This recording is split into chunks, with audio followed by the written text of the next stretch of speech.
En el marco de las formaciones CAS dadas en Género y Desarrollo para África y América Latina que implementa el IHID, hemos desarrollado una colección de 6 videos para facilitar la implementación de la malla de género, que es una herramienta realmente poderosa para la transformación social y la implementación del enfoque de género en los proyectos y programas de desarrollo.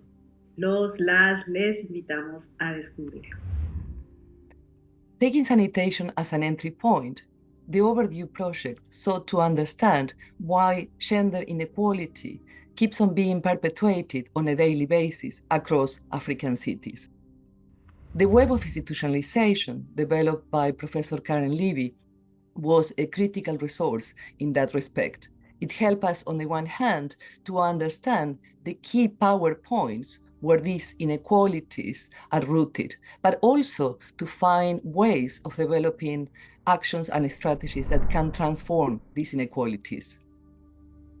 We are now really thrilled to see that the experiences of 4 of the 7 cities that took part in the project are being used to show how the web of institutionalization works. This is how it works in terms of diagnosis, but also as a critical feminist tool for action and research.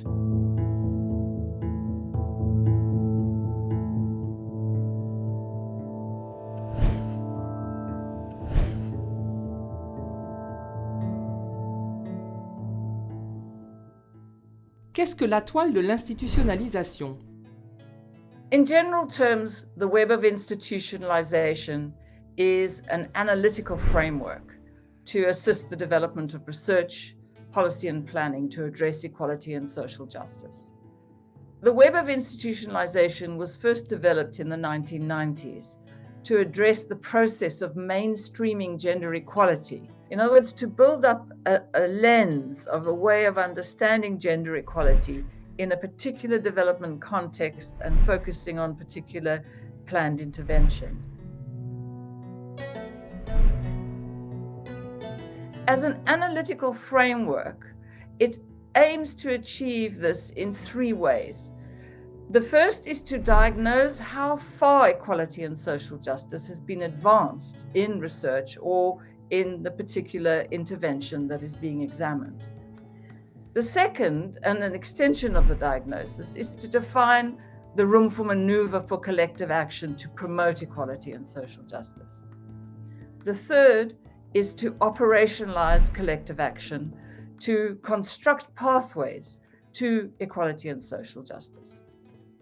It's important to say that underpinning the web of institutionalization, in other words, the web of institutionalization is embedded in a recognition of intersectional power relations. That is the intersection of class, gender, age, religion, ethnicity, disability, and sexuality. And the way these are reflected in the interests that underpin development practices in different contexts and that drive the reproduction of inequalities in development trajectories. The web is also underpinned by the position that even within the context of the powerful conflictive forces driving these inequalities, it is possible under particular conditions to collectively construct pathways towards equality and social justice. De quoi la toile est-elle constituée? Based on these theoretical assumptions, the web identifies 13 sites of power, what I call elements, and the relationship between them. In this sense, the web is a network of key sites of power that are crucial in the construction of pathways towards equality and social justice. These elements are grouped into 4 intersecting spheres: the citizen sphere, the policy sphere, the organizational sphere, and the delivery sphere. The web recognizes that the form that these spheres and the 13 sites of power take and the relationships between them are context specific. It acknowledges that these elements involve different actors working individually or collectively or even in opposition to each other, each with different spheres of influence, And indeed, these 13 elements and 4 spheres are often differently interpreted by these different actors. By exploring these sites of power in situ, it's possible to assess the problems and opportunities that are confronted in these 4 spheres and in the relations between them. And based on this, the room for maneuver for transformative action can be assessed and strategies can be identified to collectively construct what I call routes through the web, or pathways to equality and social justice. I created the web of institutionalization in the first half of the 1990s, at a time when I was working with practitioners in donor agencies, governments, NGOs, and advocacy groups. This was a time when the notion of mainstreaming women in development was gaining acceptance, adopted at the Third World Conference on Women in Nairobi in 1985.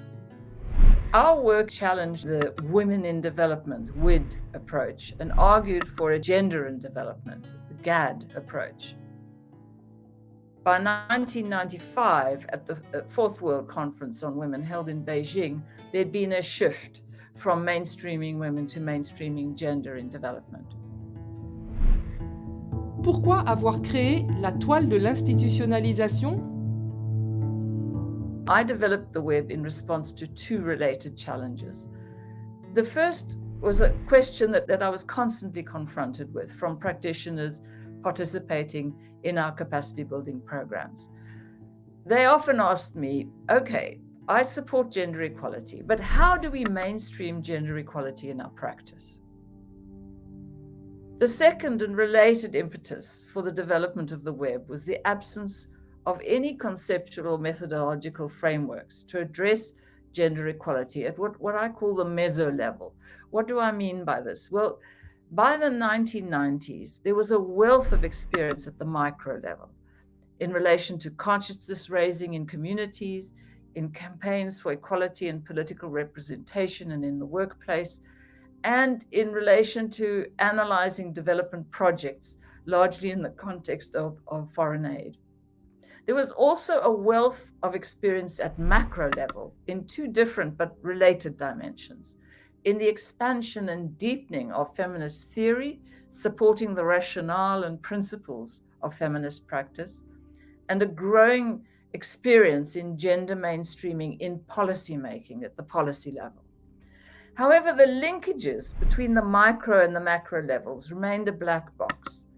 This was the level of institutions, organizations, and governance practices, which linked micro with macro actions, and which focused on the relationship between sites of power in institutions, organizations, and their governance. In the web, the 4 intersecting spheres, and within them the 13 sites of power and relationships between them, is a means of linking the micro, meso, and macro levels in a way that will advance equality and social justice.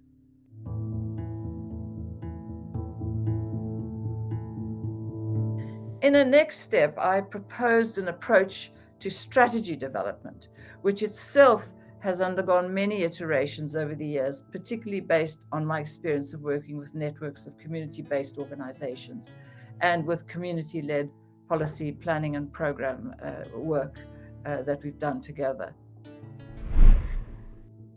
Comment utiliser la toile pour la recherche féministe?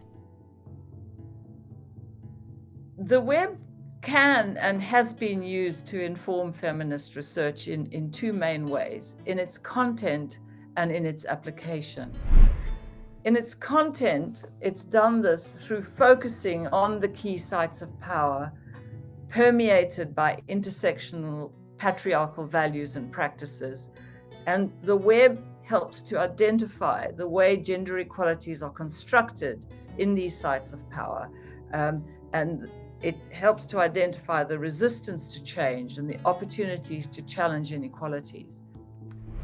A preliminary analysis of each of the 13 sites of power and the 4 spheres that embrace them helps to define the study populations, the units of analysis, the knowledge and information gaps, and thus it helps to generate research questions.